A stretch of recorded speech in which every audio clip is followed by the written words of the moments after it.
Another great question coming here.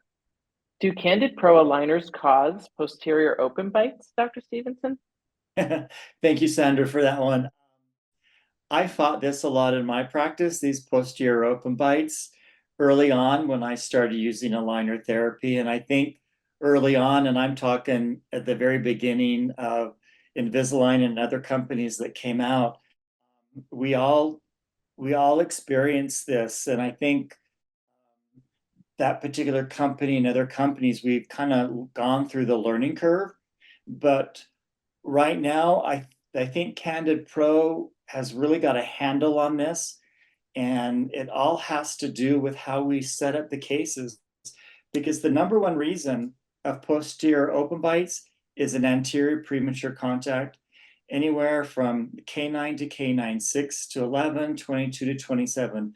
Almost every case that has a posterior crossbite, there is an anterior premature contact that's going on. And this means that we've got to prepare for that. We've learned over time that when we expand the upper arch, the lower mandible has a tendency to release forward.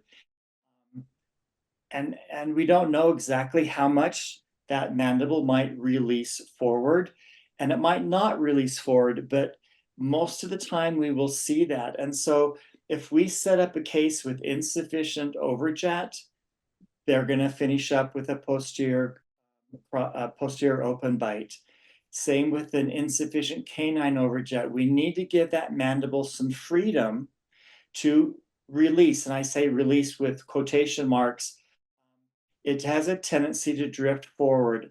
You've probably seen that in your other cases that you've done with aligners, but this is a very common thing. And we as orthodontic reviewers look at this very closely. So we really want to create an overjet that's going to be no less than 0.5 millimeters up to a 1 millimeter anterior overjet, and maybe 0.3, 0.2 millimeter canine overjet. We want to put that in the plan to prepare for this potential release of the mandible.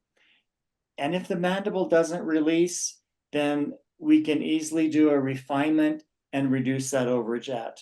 But it's a lot easier to correct a little bit of an overjet than it is to correct a posterior open bite. Though we can correct it, it just is a lot easier not to have to do that. And if we can set up the cases so that it doesn't happen, so much the better. And so much happier we will be and our patients will be.